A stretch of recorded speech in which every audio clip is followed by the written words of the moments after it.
Hello everyone and welcome back to my YouTube channel. Today I'm going to be bringing you my team of 2020. This is the starting 11 of the best players of the Premier League in the year of 2020. So it's not the 1920 season or the 2021 season. It's literally half of both the seasons. Hope you enjoy. Now, for our first position, it's goalkeeper. Now, this is a bit of a tough one for me, really. I don't feel in the whole entire year that one goalkeeper has had a really significant, consistent performance. Similar to what maybe David De Gea had in the 14-15 season, where he was a clutch goalkeeper all the time and everyone knew he was the top goalkeeper. But I feel if you're going the best goalkeeper in the league, it's Alisson. It has to be Alisson. Last season he got 13 clean sheets in 29 games. He was injured for a good bit of last season as well. And this season so far, within the 13 games he's played, he's got 4 clean sheets as well. He also got an assist last season. We all know that one. The big long ball in the game against United in the 92nd minute that Salah buried. But yeah, he's been a top goalkeeper. This season so far though, I don't feel that a lot of top goalkeepers have shown. De Gea has been good. He wasn't good last season. Ederson has been a bit iffy. He started the season a bit badly. He's picking his form up at the minute.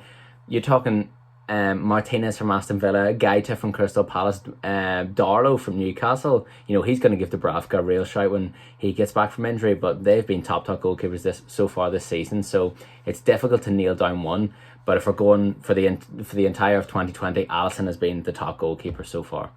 Now, moving on to the fullbacks, we'll start at right back. This is quite a difficult one for me. You know, you have your shouts. You have Wan-Bissaka, Reece James, Kyle Walker, Tyreek Lamptey's come up with form, but there's only one man in the right back position. It's Trent Alexander-Arnold. Last season he got 4 goals and 13 assists from a right back is ridiculously good. So far this season he's only had 2 assists. He's been god awful this season. He has been dreadful. The game against Aston Villa where they conceded 7, he was shocking. It was schoolboy defending. It was schoolboy errors as well. In saying that though, it's a bit like the goalkeepers. Tyreek Lamptey, Sean, Reece James is Sean. You know, we've seen a lot of different fullbacks coming up in the ranks that will give Trent Alexander a run for his money. But if you're talking about the best right back in the league, a bit like the Alisson one, he's just nailed himself down in that position so well, and he's performed in the past so well, and he's a top player. None of the young ones can get in yet. So our right back for the 2020 team this season is Trent Alexander-Arnold. Now, the other fullback, it's a no-brainer. It had to be Andy Robertson. He shone last season. He had 2 goals and 12 assists last season, which once again, the fullbacks in Liverpool, they must be eating different Weetabix because, you know, that's ridiculous for your fullbacks to combine with 25 assists and was it 6 goals is brilliant. You know, that's really good from Liverpool. And this season alone, even though Liverpool have been a bit shaky defensively this season, you know, Andy Robertson's been good. He's got a goal and 5 assists. I think 4 clean sheets as well and I think he's only played 17 games. So far this season, that's a good run by a left back. You could say Ben Chilwell had a bit of a shout, but with his move to Chelsea, and he has been really good this season, but I just think Andy Robertson won the league last year. 12 assists, so already 5 assists so far. He's prone to a wee stupid foul, but Andy Robertson, without a doubt, makes it into my team of the year.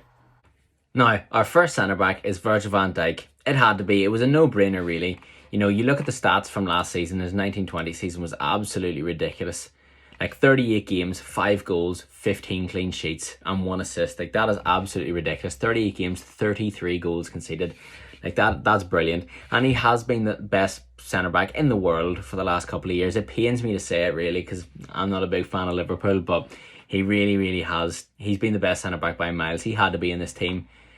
You look at even his actual defensive stats, you know, duels won 239, duels lost 81. Like, that comparison there is incredible, really. Aerial battles won 191 compared to his 60 loss. 60 loss is still quite high for Virgil van Dijk, but, you know, they're probably all against Olivier Giroud, the GOAT. But anyway, yeah, that's that. 3,259 passes and 205 accurate long balls. He's a ball-playing centre-back and he can defend. He's got the real deal and he's got height as well and he's pretty good looking. Now, we move on to this season. He's had a bit of a slow start. People are saying he's fading off. They're absolutely waffling. He's not fading off at all. He picked up an injury. He's recovering from the injury. He's not lost it whatsoever. 5 games, 1 goal. All right? That's not too bad as a centre-back. Yes, he's conceded 11 goals. He's involved in an atrocious game. We all have them. It's a bad day. But, like I said, he's only played 5 games and yeah, he won the league. He was the best centre-back by miles. He's probably one of the best players last season by miles. So without a doubt, he is 100% our centre-back for the team of the year this year.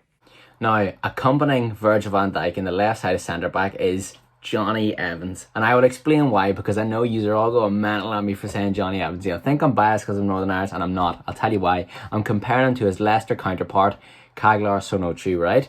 And I'm just going to compare the stats because I didn't realise they were this close, and they were the two centre-backs I had in mind. I thought maybe Laporte, but he just didn't play enough. I thought a shout for Tyrone Mings, but you can't be in the team of the year. Even though you've played so well this season, you can't be in the team of the year if you nearly went down last season.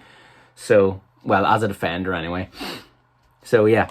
Johnny Evans, we're going for clean sheets. He played 38 games and had 11 clean sheets. Sonucci played 34 games and had 12 clean sheets. They both got a goal each as well, and they both have an assist. Okay? Duels won for Johnny Evans is 207, and duels lost is 121, compared to Sonucci's 202 duels won and 117 duels lost. Tackle success rate for Sonucci is 67. Johnny's is 71. 71% tackle success rate is unbelievable. To put in 48 tackles, and obviously he's put in more, but to complete 48 tackles out of however many, I'm not going to do the percentage, is really, really good. That's brilliant. Interceptions, 57 for Evans, and only 43 for Sonucci. I know Sonucci only played 4 less games, but if you're talking about consistency, it's brilliant. You know, defending nowadays, it's about being able to play with the ball, and Johnny is a very, very good ball playing centre back. So is Sonucci. That's why Man City were both interested in both of them. Sonucci had 111 accurate long balls. Johnny had 126. Johnny played 2,491 passes compared to Sonucci's 2,319. I just feel Johnny, he's more of a modern day centre back, but it's very, very close for me. But I just think Johnny edged it just a little bit. I think there's a little bit of favouritism in me, but I just feel Johnny edged it just a little bit. So Johnny Evans is going in as my left side centre back to complete the back four. I'd just like to add as well, so far this season we've got Gabriel, Wesley Fofana, who's come in for Sonucci's as he's been out. They've been brilliant as well. I think Harry Maguire gets some unnecessary hate. I think Harry Maguire is a brilliant centre back. He gets caught out on occasions, but if you break down the stats and look at how he plays, he's a very good ball playing centre back. I think Harry Maguire could have been in with a shout, but I just feel he didn't do enough.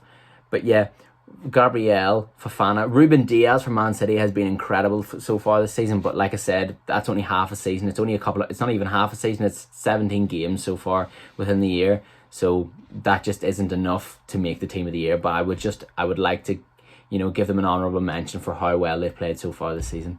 Now, my first midfielder in the midfield three there's only one man. He's been the best player so far of 2020. It's Kevin De Bruyne. It has to be. Last season, 35 games, 13 goals, 20 assists. To have 33 goal contributions in 35 games is absolutely ridiculous. It speaks for itself, really. 25 wins as well. So far this season, he had a bit of a slow start, but he's picking it back up. 3 goals and 8 assists in 14 appearances. Once again, 11 goal contributions in 14 appearances is brilliant. Last night in the Man City Man United game as well, in the Carabao Cup, he looked excellent. In the Chelsea game, he absolutely controlled that midfield. I feel we're going to see the De Bruyne of good. He had Man City as a whole had a bit of a shaky start, but De Bruyne is phenomenal. He is the best player of 2020 in my opinion. So he for sure, without a doubt, is the first name in that team sheet for the 2020 Team of the Year. Now, going from the best player in 2020 to who I think will be the best player in 2021, if he keeps up his form, is Bruno Fernandes. It has to be. Him and De Bruyne had to make the team. I feel, for me, they're the best 2 midfielders in the world. Put Kimmich, not the best 3 midfielders on the planet. He only came, for him to be only in the Premier League a year is ridiculous. And what he has done at United is ridiculous. He changed the whole aspect. He changed the whole dynamic. It's a whole new club, basically. Everyone wants to play with him. Everyone wants to play around him. You look at players like Martial, Rashford, you could see the lack, they were lacking off a bit. They kind of were a bit frustrated playing for the club, didn't really want it anymore. Bruno came in, completely changed that. He's a player that wants to play for the shirt. He's passionate. He's a leader. He gets players motivated around him. He wants to win, and that shines around the whole team. He's only played the whole season, so we'll just look at his stats in general. 30 appearances in 2020, 19 goals, 14 assists. That is, can we fathom that? That is absolutely ridiculous to have 33 goal contributions in 30 appearances in the Premier League. Last season, he had 8 goals and 7 assists. Yes, 4 of them were penalties. He's a brilliant penalty taker. You still have to score the penalty. There's a goalkeeper in front of you. You're 12 yards out. You still have to score it. This season as well, 11 goals and 8 assists. Sorry, 7 assists. 18 goal contributions in 16 games is magical. You know, like I said, he's more than just a player. He's a leader at that club. So for sure, he makes the 2020 team of the year without a doubt. Now, my final midfielder in the midfield three is one that might get a little bit of stick. It might get a little bit of hate. It's Jack Grealish. For me, Jack Grealish, I know Aston Villa finished 17th, and I know I said Tyrone Mings didn't really deserve the credit because Villa nearly went down, but Jack Grealish was Villa's best player last season. You know, he was, and he is so far this season.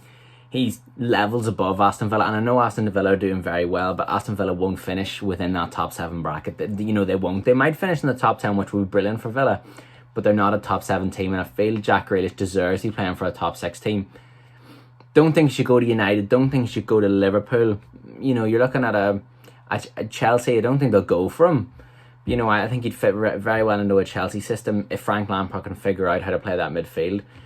But yeah, you look at his stats last season. Yeah, Villa nearly went down. They were saved very luckily by the goal line technology. But 8 goals and 5 assists last season and 36 appearances isn't amazing. But, you know, for a player, he's still young.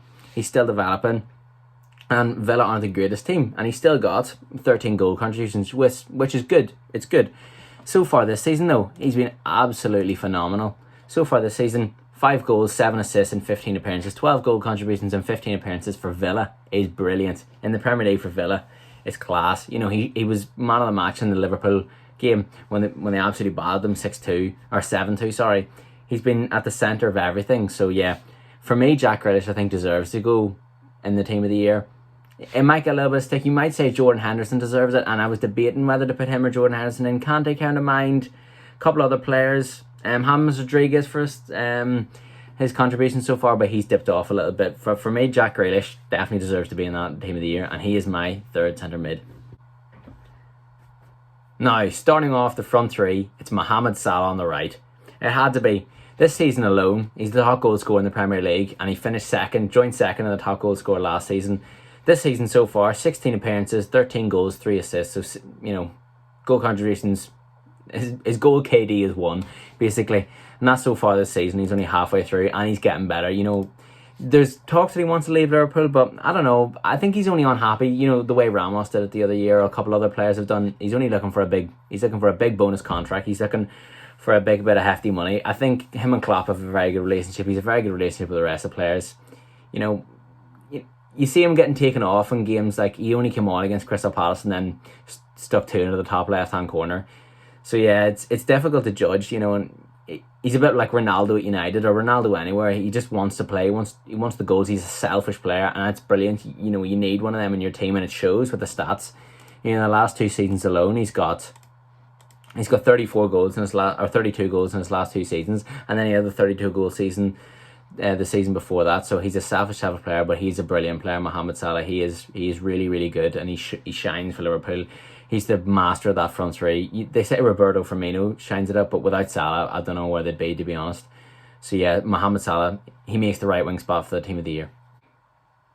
Now, on the other side of the pitch, on the left wing, it's Sadio Mane. He makes the team without a doubt. There was no question, really. You could have said Raheem Sterling. You could have made a judgment for Son on how well he's played so far this season. Maybe even Rashford at times, but no. Sadio Mane, 18 goals last season, 7 assists. So far this season, he's got 6 in 16 games, which isn't incredible. And if you compare to Son, you know, he's doing far better, but Son didn't have the season that Mane had last season. It was very tough. I was really debating putting Son in, but Mane just does enough to get in. Him, Salah, Firmino, it's a brilliant front three. Mane, every season, he's brilliant. He's really, really difficult to play against. He's a nightmare for defenders, and he's a team player as well. Salah, you know, their styles are a bit different. Salah will take the shot on every time. Mane will look for a pass, you know, he'll try to play everyone in. But no, I've made the decision, and Mane is my left winger in my team of the year. The talisman for the team was only one man. Last season's top goal scorer, Jamie Vardy, 23 goals and 5 assists last season alone speaks for itself. His first golden boot of his career. Yes, Harry Kane was out injured. Yes, Aguero was out injured. You know, they're usually the men that are up top. But Vardy, He's been up there for the last couple of seasons. He's a brilliant striker. He's in the 100 club, 114 goals in his Premier League career in 231 games. He's a proper striker, and he's absolutely shone in 2020 so far.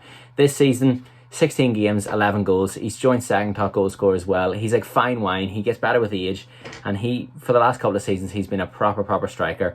He's a key man. He's probably Leicester's key player. Him and Maddison, and maybe Evans and Schmeichel as well. Wilfred Ndidi has to go under the radar there too, but Jamie Vardy he's without doubt he's been the best striker in the last season alone. Keane comes into it, he's picking up his form a bit more. He's a bit more deeper this season, but without a doubt, Vardy beats him on stats, beats him on everything. Vardy is our main striker for the team of the year. I hope you've enjoyed the video. If you have any suggestions down below, if you disagree with any of my points, if you think I've missed a big player, if you think, why is he put in him? For example, Johnny Evans, Grealish, I know they're definitely going to be talking points. Maybe Mane over Son. If, put it in the comments down below or reply, and I'd love to have a wee debate with you. I do love a debate. I do love an argument. But yeah, leave them down below and I'll make sure to reply to them. If you have any other video ideas, leave them down below as well. I'll definitely get round to doing them at some point. But yeah, thank you very much for watching, guys, and I'll see you later.